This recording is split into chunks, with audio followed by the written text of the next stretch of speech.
Delimitation committee ఉంటుంది, పార్లమెంటులో చర్చిస్తారు. అన్ని పార్టీలు ఉన్నారు కదా, రాహుల్ గాంధీ ఉన్నాడు కదా, పార్లమెంట్లో చట్టం చేయాల్సి వస్తుంది. పార్లమెంట్లో అన్ని పార్టీలు మాట్లాడాలి, అందరు ఎంపీలు అందరూ ఉంటారు. ఇంకా ఏది లేదు ఇప్పటి వరకు. జనాభా సేకరణ జరగాలి, సంవత్సరం పడుతుంది. దానికే జనాభా సేకరణ చెయ్యాలంటేనే సంవత్సరం పడుతుంది. జనాభా సేకరణ తర్వాత డీలిమిటేషన్ కమిటీ కాన్స్టిట్యూట్ చేయాలి. డీలిమిటేషన్ కమిటీ కాన్స్టిట్యూట్ చేయాలంటే అందులో గైడ్ లైన్స్ అన్ని కూడా పార్లమెంట్లో చర్చించి పెట్టాలి. అప్పుడు వస్తా చర్చ. ఏమీ లేదు, ఏబిసిడి లేదు. తమిళనాడు ఎలక్షన్ దృష్టిలో పెట్టుకొని చేస్తున్నటువంటి డ్రామా. కాంగ్రెస్ పార్టీ స్టాలిన్ ముందు పెట్టి ఆడేస్తుంది నాటకం.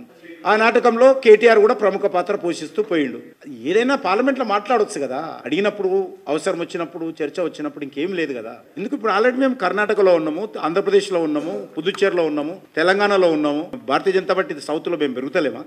మేము ఇక్కడ మా పార్టీ పెరగొద్దా? ఇక్కడ పార్టీ నష్టపోవాలి ఉంటుందా మాకు? ఈ ప్రజలను విధి విధానాలు రూపొందించకముందే మాట్లాడడం ఏదైతున్నదో నిజంగా మీరు అన్నట్టు ఇది ప్రజలలో ఒక తప్పుడు సంకేతాలు పంపే విధంగా భారతీయ జనతా పార్టీని బలపడకుండా ఆపే ప్రయత్నం చేస్తున్నారు.